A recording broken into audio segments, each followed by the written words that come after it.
여기 숨 쉬지 않고 사실 자신 있는 분 계신가요? 아마 한 분도 안 계실 것입니다. 우리는 숨을 쉬지 않고는 살 수 없는 그런 존재입니다. 스스로 숨을 참을 수는 있죠. 그리고 어떤 외부적인 힘에 의해서 숨을 참아야만 하는 그런 경우도 있을 것입니다. 그러나 스스로 참든 외부의 힘에 의해서 억지로 참게 되든 숨을 참는다는 것은 얼마간이어야 합니다. 불과 수분만 지나도 아마 죽음에 이르게 되지 않을까요? 우리는 숨을 쉬지 않으면 죽습니다. 숨을 쉬어야만 살 수 있습니다. 이 문장들의 숨이라는 단어와 바꿔 쓸 수 있는 거의 유일한 단어가 있다고 생각합니다. 그 단어는 바로 예배입니다. 우리는 예배하지 않고는 살 수 없습니다. 스스로 예배하지 않을 수 있습니다. 그리고 외부적인 압력에 의해서 예배할 수 없는 경우도 있을 수 있습니다. 그러나 그 시간이 길어서는 안 됩니다. 얼마간에 불과해야 합니다. 예배하지 않는 것은 죽은 것입니다. 우리는 예배해야만 살 수 있는 그런 존재입니다. 왜 그렇습니까? 왜 그렇습니까? 예배란 숨을 만드신 분이 하나님이십니다.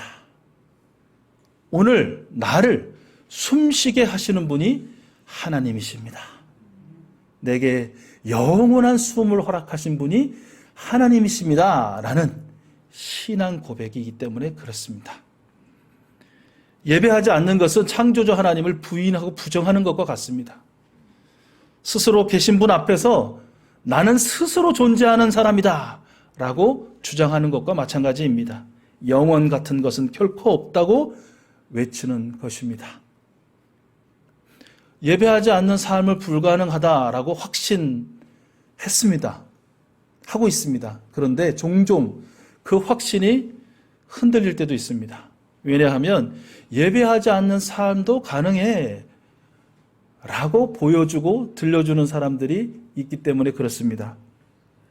저는 예배하는 삶의 구심력이, 즉 외부의 힘을 당기는 힘이 예배하지 않아도 충분히 살 수 있다고 외치는 원심력보다 크다고 확신했습니다. 사실 이게 이제 비과학적인데요. 과학적으로는 원심력, 구심력, 힘은 같고 이제 방향만 반대인 것이죠. 그런데 이제 비유컨대 예배하는 사람이 끄는 힘이 예배하지 않으려고 밖으로 튕겨나가려고 하는 그 사람의 힘보다 커서 언젠가는 그 사람을 예배하는 삶으로 끌어들이는 것이 당연하고 그게 맞다라고 믿어왔습니다. 그런데 종종 그 믿음이 흔들릴 때가 있습니다. 왜냐하면 예배했던 사람이 예배하지 않는 사람으로 그런 사람의 힘에 의해서 끌려나가는 것을 보고 또 듣기 때문에 그렇습니다. 왜 그런 일이 벌어질까? 왜 제가 가졌던 예배하지 않는 삶을 불가능해? 라는 확신이 예배하지 않아도 살 수 있네? 라는 그런 생각으로, 또는 예배하는 사람의 힘이 훨씬 커서 예배하지 않는 삶을 끌어당길 거야 라는 생각이 예배하지 않는 사람이 예배하는 삶을 끌어내버리는 그런 일이 왜 벌어질까 생각을 해보았습니다. 기독교인들을 대상으로 한 여론조사들이 있고요. 그리고 제 주변에 플로팅 크리스천이라고 불릴 만한 예배하지 않고 둥둥둥 떠다니는 몇몇 그리스도인들의 전원을 종합하면 5가지 정도로 추려볼 수 있을 것 같습니다. 제가 그들의 생생한 목소리를 들려드리겠습니다. 목사님, 사실 한 주 동안 직장 생활을 하고 제게 유일하게 편히 쉴 수 있도록 허락된 날이 일요일입니다. 주일이죠. 그런데 그 주일에 아침에 일어나는 것부터가 제게는 고통입니다. 쉽지 않고, 준비하는 일도 쉽지 않고, 특히 아이까지 챙겨 나온다는 것은 결코 쉬운 일이 아닙니다. 두 번째, 매일처럼 다람쥐 쳇바퀴 도는 듯한 제 삶에 조금의 변화를 주고 싶고 액센트를 주고 싶습니다. 그것이 가능한 것이 토요일과 일요일입니다. 적어도 1박 2일 가까운 근교로 나가서 자연도 좀 바라보고 숨도 좀 쉬고 색다른 음식도 좀 먹어보고 그렇게 지내고 싶습니다. 그런데 제가 일요일 날 교회에 나오면 그 모든 계획이 수포로 돌아갑니다. 아니, 계획조차 세울 수 없습니다. 제 시간을 좀 확보하고 싶습니다. 변화된 재충전의 시간을 저도 갖고 싶습니다. 세 번째 말입니다. 목사님, 일단 재미가 없습니다. 재미가.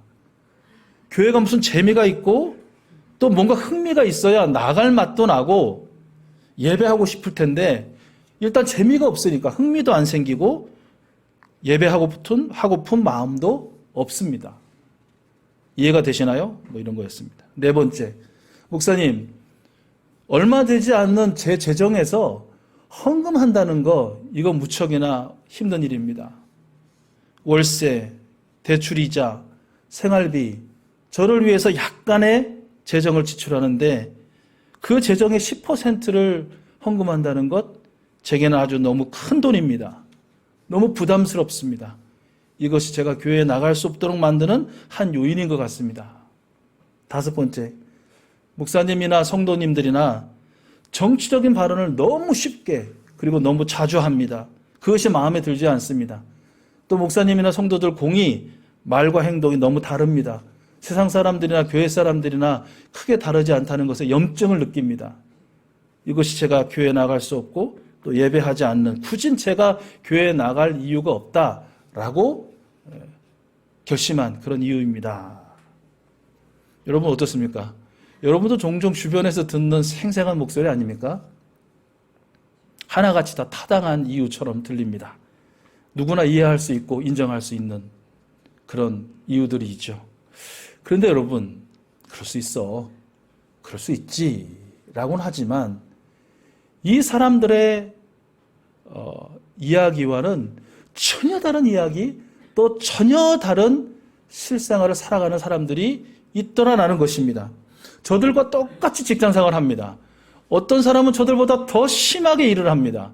주말에도 일을 하는 사람이 있습니다. 가장 피곤한 날이 그야말로 일요일 아침이고 주일 아침입니다. 그러나 그럼에도 불구하고 하루라도, 아니 몇 시간이라도 편히 쉬고 싶은 그런 상황임에도 불구하고, 그것이 꼭 필요한 사람임에도 불구하고 주일 아침 일찍 일어나서 교회 나올 준비를 합니다. 자신뿐만 아니라 아내와 남편을, 아이들을 챙겨서 달려나오는 사람들이 있습니다. 개인적으로나 가정적으로 재충전의 시간이 필요할 때 토요일을 활용합니다. 정말 피치 못해서 여러 가정이 어울러 간다든지 직장에서 갈 경우라도 주일 아침에는 반드시 올라옵니다. 예배할 준비를 하고 교회로 달려나오는 사람들이 있습니다. 그가 항상 고민하는 것은 자신의 재미가 아닙니다. 자신의 흥미가 아닙니다. 어떻게 하면 하나님을 기쁘시게 해드릴 수 있을까입니다. 교회의 존재의 목적이 나의 즐거움이 아니라 하나님의 기쁨임을 확신하고 그것을 위해서 애쓰는 사람입니다. 예배하는 이유가 나의 만족이 아니라 하나님의 만족을 위한 것임을 믿는 사람입니다. 그래서 그는 하나님 앞에서 재롱 떨 그 생각에 교회 가기가 기다려지고 항상 기쁜 마음으로 예배에 달려나오는 그런 사람입니다. 이 사람은 자신의 수입을 하나님의 선물이라고 고백합니다. 그래서 가장 먼저 선물의 수요자이신 하나님을 위하여 봉헌을 준비합니다. 11조만 한다는 것이 가슴 아픕니다. 10에 2조도 하고 싶고 10에 3조도 하고 싶으나, 그러나 하나님께서 살아가기에 부족함 없도록 채워주시고 또 더한 은혜, 축복 허락해 주시고 지혜와 명철과 모든 환경과 여건을 열어주실 줄로 믿는 믿음으로 최대한 힘을 다하여 할 수 있는 봉헌하는 그런 사람입니다. 그 사람은 교회도 어쩔 수 없이 세상의 일부이다 라는 것을 인정하는 사람입니다. 교회라고 해서 특별한 사람들, 천사들, 죄 없는 사람들, 정신이 온전한 사람들만 모이는 곳이 아니다. 똑같이 이런저런 생각, 이런저런 기질, 이런저런 성품, 이런저런 사상, 또 이런저런 생각에 좀 이게 세속적인 말인지는 모르겠지만 쩔어 있는 사람들, 그런 사람들. 그래서 거기에서 시끄러운 소리가 나고 부딪힘이 있고 또 분쟁도 있고 시기가 있다라고 인정합니다. 그렇기 때문에 그는 욕하지 않습니다. 욕하면서도 닮아가는 사람들이 많은데 그는 욕하지도 않고 닮아가지 않습니다. 그리고 비난하고 떠나가는 사람이 많은데 그는 결코 비난하고 떠나지 않습니다. 자기의 자리를 지키고 주님이 맡겨주신 자리에서 주님의 말씀이 교회 안에 온전히 실천되고 열매 맺을 수 있도록 최선을 다하는 사람입니다. 그 도구가 되고 통로가 되고자 애쓰는 사람이죠. 자, 여러분, 앞에 5가지의 생생한 예배하지 않아도 충분히 살 수 있어, 숨을 쉬지 않아도 살 수 있어 라고 주장한 사람들을 A그룹이라고 묶는다면, 또 뒤에 그러면 예배하지 않는 삶을 불가능해, 예배해야 살아 라고 말하고 그렇게 사는 사람을 B그룹이라고 그렇게 묶을 수 있다면, 여러분, 자, A그룹과 B그룹의 결정적인 차이라고 할까요? 무엇일까요? 예, 발견하셨죠? A그룹은 나 중심입니다. B그룹은요? 주님 중심입니다. A그룹은 누구를 위해서입니까? 나를 위해서입니다. B그룹은요? 주님을 위해서입니다. A그룹은 누구를 예배합니까? 나를 예배합니다. B그룹은요? 주님을 예배합니다. 이 두 그룹이 나뉘는 절대적인 기준이 여기 있습니다. 오늘 함께 봉독한, 그리고 하나님께서 우리에게 허락해 주신 성경책의 가장 첫 책, 첫 장, 첫 절. 태초에 하나님이 천지를 창조하셨다. 이 말씀을 믿느냐, 믿지 않느냐. 바로 이 차이인 것이죠. 이 말씀을 믿는데 예배하지 않는다고요? 모순입니다. 거짓말입니다. 불가능한 것입니다. 사랑하는 우리 익수수 가족 여러분, 우리 예배자 여러분, 여러분은 창세기 1장 1절의 이 말씀, 태초에 하나님이 천지를 창조하셨다, 이 말씀을 믿으십니까?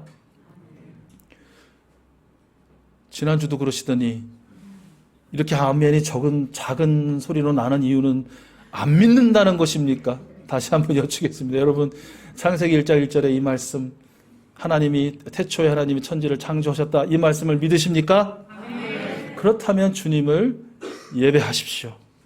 예배함으로 여러분의 그 믿음이 진실하다는 것을 증명하십시오. 사실 주일 예배는 매일의 예배, 우리 삶의 예배를 담는 깨끗한 그릇이라고 할 수 있습니다. 그릇 없이는 아무런 내용물, 그 내용물이 아무리 귀한 것이라도 그릇 없이는 담겨지지 않는 것입니다. 그냥 흘러버리는 것이죠. 흡수돼 버리고 증발돼 버리고 사라져 버리는 것이죠.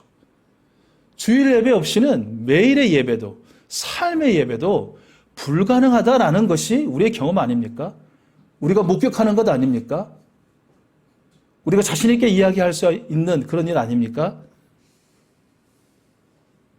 3년 이상 이어지고 있는 이 코로나 시국에 온라인 예배라는 그런 형태가 이제는 안착이 되었습니다. 그리고 모이지 못하는 그런 상황에 온라인 예배는 참으로 탁월한 기능을 감당했습니다. 그리고 지금도 감당하고 있습니다. 그리고 그 순기능은 지금도 유효합니다. 어제 어느 집사님 말씀 나누다가 이제 하나님 나라 가신 우리 부친께서 병중에 계실 때 우리 익수수교회 온라인 예배를 함께 드리시면서 또 하나님의 말씀을 들으시면서 또 대꾸도 하시고 아멘도 하시고 그때 그 아버지를 보면서 그 병들어 죽어가는, 아니 정확하게는 하나님의 나라를 향해서 한 걸음 한 걸음 나아가고 있는 그 아버지를 보면서 이 예배가, 이 온라인 예배가 정말 귀하다, 정말 힘과 능력이 되었다라고 생각했나라는 그런 말씀을 전해 듣기도 했습니다. 그렇게 질병으로 입원해 있는 환우들에게는, 또 출근해야 하는 직장인들에게는, 또 갑작스러운 장례 같은 것을 치러야 하는 유족들에게는, 주변에 출석할 교회가 없는 사람들에게는 매우 훌륭한 대안이 되고 있음에 틀림없습니다. 그러나 그러한 피치 못할 특수한 경우가 아니라 일반적인 경우라면 형편이라면 온라인 예배라는 대안은 굳이 필요가 없는 것입니다. 우리 주님 다시 오실 날이 가까움을 볼수록 우리는 무엇을 어찌해야 합니까? 더 모이기에 힘써야 되는 것입니다. 함께 예배하고 함께 성찬에 참여하며 함께 애찬을 나누며 오늘의 천국을 누려야 하는 것이죠. 제가 이제 그런 생각을 한번 해보았습니다. 어떤 생각을 해보았냐면, 이제 물리적으로 거리가 멀어서 지방에 거주하는 우리 교우들 있잖아요. 이 교우들이 11시에, 주일 11시에 온라인으로 우리 익수 교회에 온라인 예배를 드리는 것과 똑같이 주일날 11시에 인근 교회에 나가서 예배를 드리는 것과 둘 중에 나는 뭘 좋아하지? 나는 뭘 더 좋아할까? 여러분, 제가 둘 중에 뭘 좋아할 것처럼 보이세요? 네, 정확히 보셨습니다. 첫 번째를 좋아하는 마음이 있더라고요. 그렇지. 그래도 온라인이지만 우리 교회의 가족이니까 우리 교회의 예배를 같이 드리는 것이 좋을 것 같아. 그래서 솔직히 이야기하면 그걸 매우 즐기고 있다는 그런 생각이 들었습니다. 그런데 이 생각을 다시 떠올리긴 계기는 오늘 이 말씀 때문입니다. 나는 어떠한 것을 좋아하지, 즐겨하지? 이 질문 자체가 잘못되어 있다는 것입니다. 어떻게 질문해야 합니까? 주님께서는 사랑하는 그 성도가 어떻게 하는 것을 좋아하실까? 어떤 거 하는 것을 기뻐하실까? 이거는 물어보나 마나한 질문이죠.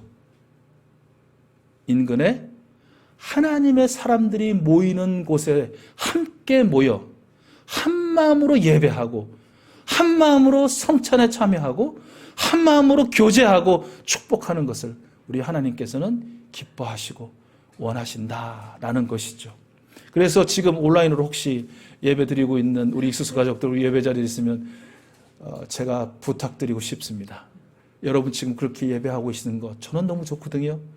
그런데 우리 주님께서는 여러분이 지금 그곳에 계신 곳이 병상이나 병상과 같은 그런 어려운 자택에 계시거나 또 직장에 계시거나 피치 못할 상황에 있지 않고 편안한 옷과 편안한 자세와 편안한 곳에서 지금 이것을 TV로나 휴대폰으로 지켜보고 계시다면 오늘까지만 그렇게 하시고 이제 다음 주일부터는 인근의 교회에 꼭 출석하십시오.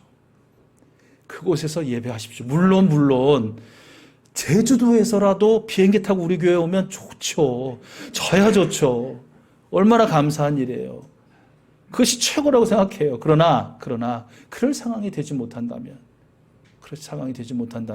그리고 말씀드린 것처럼 정말 훌륭한 대안, 탁월한 기능으로서의 그런 형편이 아니라면 꼭 현장 예배당 교회에 출석하셔서 예배하십시오. 힘을 다해 예배하시고 힘을 다해 찬양하시고 정성 다해 하나님을 기쁘시게 해드리십시오. 이것이 2023년 가장 첫 번째 주일에 드리는 저의 부탁이고 하나님의 권면이라고 믿습니다. 제가 일부러 카메라 계속 지금 뚫어지게 쳐다보고 지금 그렇게 말씀드렸습니다. 여러분, 살아있는 존재는 숨을 쉽니다. 그렇죠? 숨을 쉬지 않는 존재는 우리가 죽었다라고 말합니다. 마찬가지. 살아있는 존재는 예배합니다.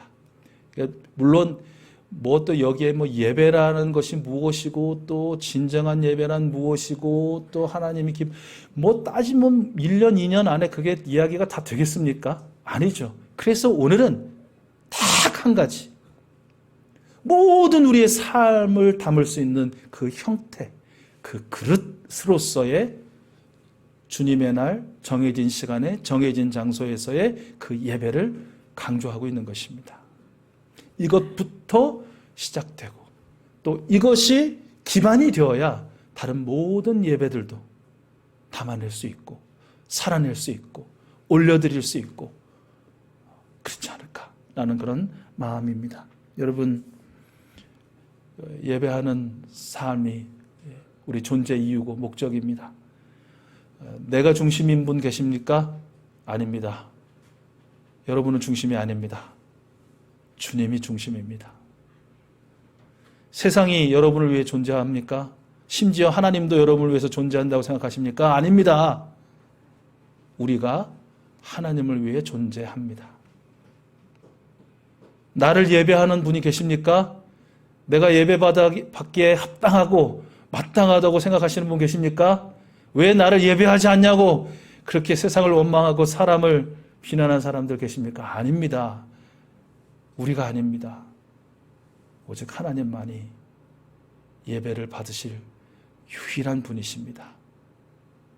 우리는 예배하기 위해 존재합니다. 태초에 하나님이 천지를 창조하셨습니다.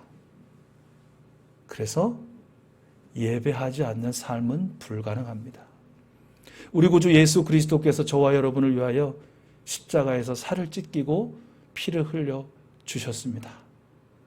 그래서 예배하지 않는 삶은 불가능합니다.